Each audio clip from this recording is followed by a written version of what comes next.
হোলি বা আমাদের দোলযাত্রা এটা আমাদের সম্প্রীতির বার্তা দেয়। অনেক রং মিলিয়ে একটা রং, এটাই আমাদের দেশ, এটাই ভারতবর্ষ।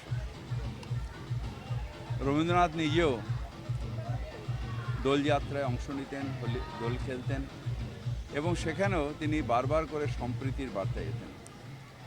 বঙ্গভঙ্গের সময় সম্প্রীতির বার্তা দিয়ে রাস্তায় নেমেছিলেন, দোলের মধ্যে দিয়েও তার সম্প্রীতির বার্তা ছিল। তাই সম্প্রীতি ছাড়া বাংলা চলবে না। আমরা সবাই মিলে একসাথে থাকব, সবার শুভ হোক, সবাই ভালো থাকবে।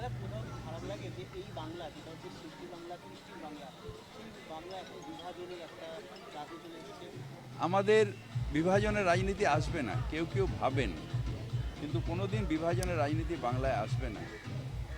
কারণ শ্রী চৈতন্যের বাংলা প্রেমের বাংলা, আনন্দের বাংলা। মেরেছ কলসির খানা, তাই বলে কি প্রেম দেব না? সবাইকে ভালোবাসে।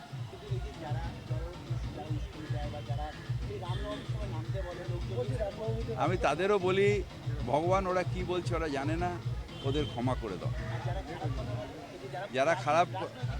যারা রাজনৈতিক খারাপ কথা বলে তাদেরও বলবো, মানুষ হিসেবে থাকুন।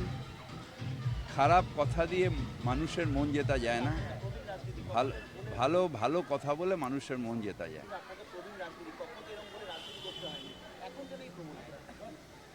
রাজনীতি হলো মানুষের সেবার ব্রত নিয়ে করতে হয়। রাজনীতিতে রাগ, বিদ্বেষ, হিংসা, এটা দিয়ে রাজনীতি হয় না। তাই যারা এটা করছেন তারা ভুল করছেন। কৃপা ভগবানের হবে, তাদেরও মন পরিবর্তন হবে। রঙে রঙে ভরে গেছে, আর রং হারাবে না। কিছু মানুষকে দেখে আপনারা ভাবেন, কিন্তু বেশিরভাগই মানুষই ভালো। বাংলার সব মানুষই সাম্প্রদায়িক নয়, সম্প্রীতির বার্তা নিয়ে সারা বাংলার মানুষ আজ দোল খেলছে।